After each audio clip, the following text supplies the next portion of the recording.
Hello, Winnicott. Welcome back to the YouTube link that plays our episodes. Otherwise known as WHTV. Call it what you want, but I'm not wrong. Whatever you say, Matt. So, prom's in 2 months. Are you excited?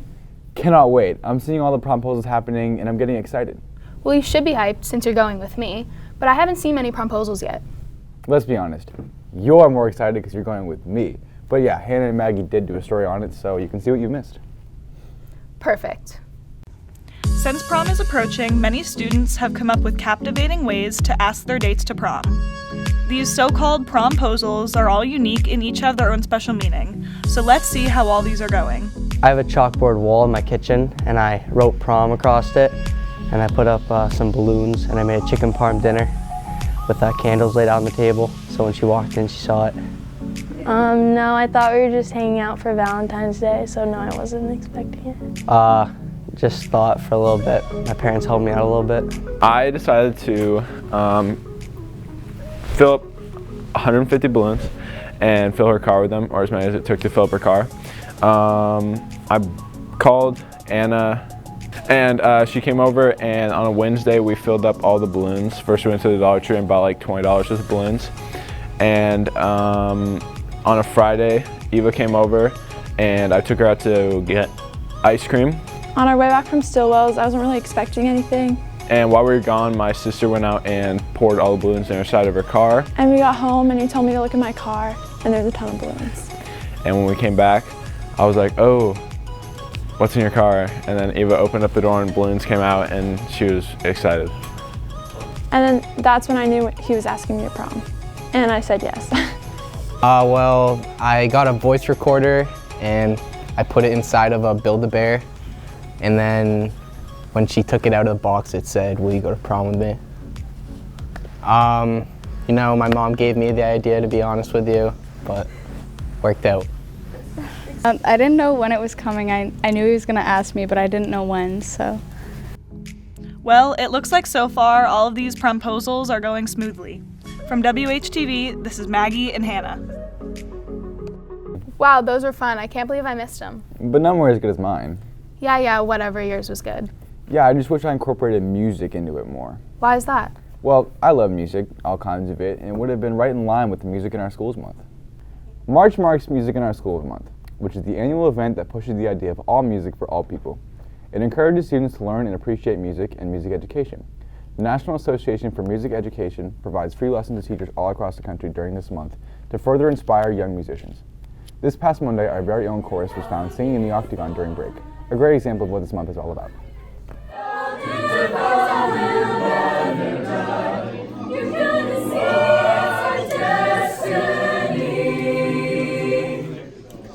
It's great to see how students are getting a taste of music. Especially in school, if I even show up.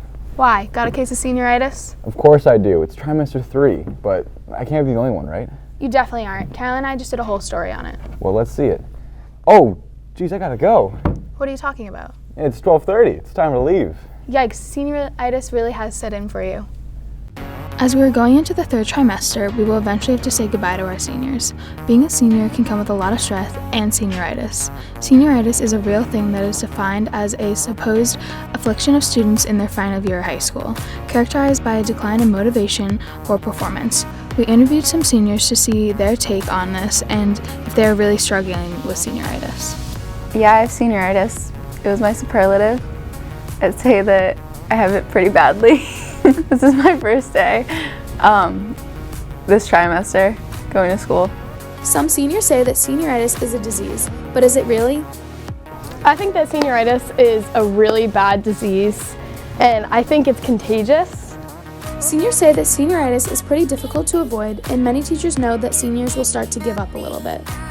I think that I have mild senioritis.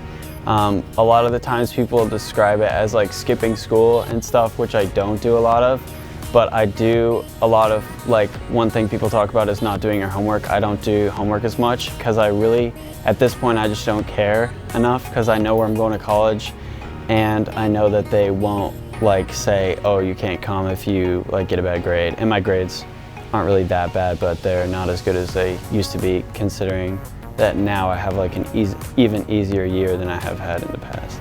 senior year, I feel like you're just gonna have senioritis because the teachers are expecting you to. So then you think it's kind of easy and you can just get away with skipping class because it's like you don't have to be there because they plan for people to not be there.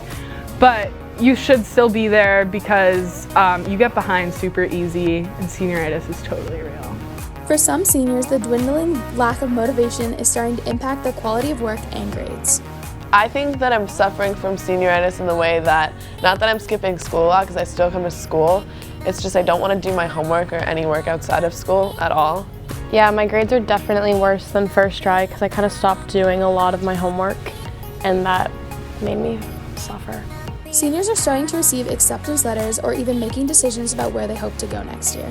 When a college accepts students, they're accepting them based upon that they will complete the year of classes, what classes they said they were going to take, and at the same level that they were accepted at. So if you're a B student, they expect you to continue to be a B student through graduation.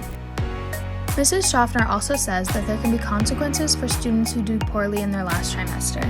Worst case scenario is that they could actually revoke the admissions. It doesn't happen that often, and I wouldn't be afraid of it, but I would definitely take precautions against any major dip. So, because you find out in July that you have no place to go. I think we're just pretty tired out by senior year and we're just ready to get out of here. Get this show on the road. You know, I think I'm already starting to get senioritis even though I'm only a junior. Oh, same. Well, I think that's all we have for you today, Winnacunnet. I'm Julia. And Caroline from WHTV.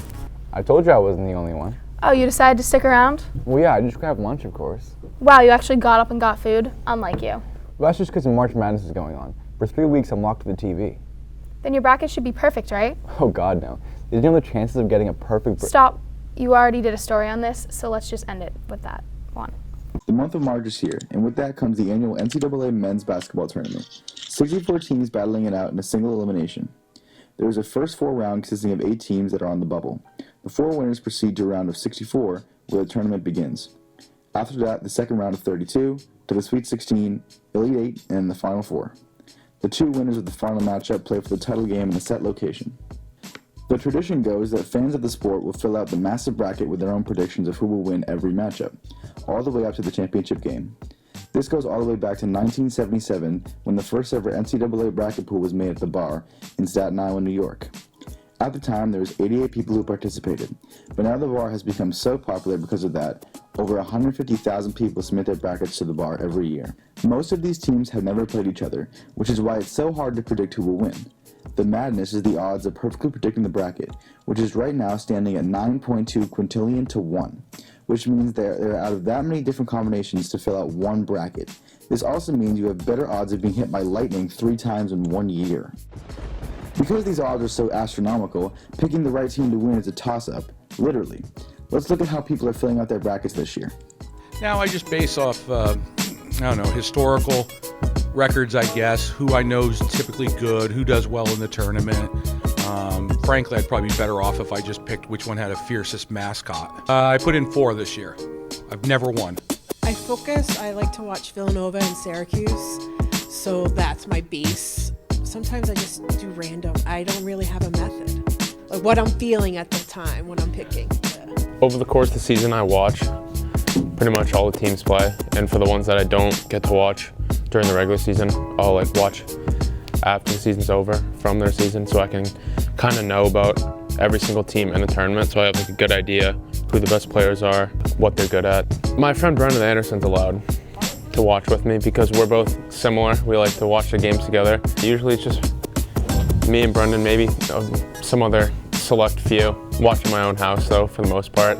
Got a good setup, watch all the games. Probably just watch most of the games I can during the year. So I watch probably Kentucky, Kansas, Tennessee's good. I watch all of them, and I even watch the conference championship games to see if there's any potential upset teams out there. University of North Carolina, my boy Luke May, I DM'd him, he answered twice. Congrats on the #1 seed.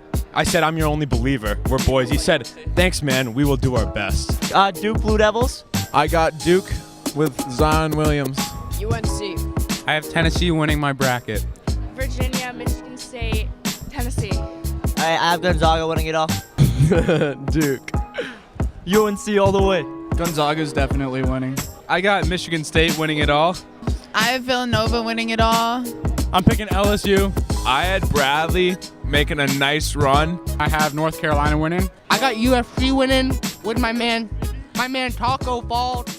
March Madness is a fun time of year for basketball fans and anyone who participates in the bracket. An event like this brings people together like no other. For WHTV, Matt Fiorentini. On Thursday, April 11th, the Mr. WHS Talent Show is scheduled to be held in the auditorium. This event has been fun for staff, students, and parents, but we need you to sign up. There needs to be a minimum of 6 for the show to go on, so stop by Mrs. Borden's room for a last-minute entry. Thanks, prom date. Now let's get out of here so I can watch March Madness. Don't you have homework to do? I'm not going to do homework. And that's how you put every story into the outro. See you when I cut it. Woo! No, Gary!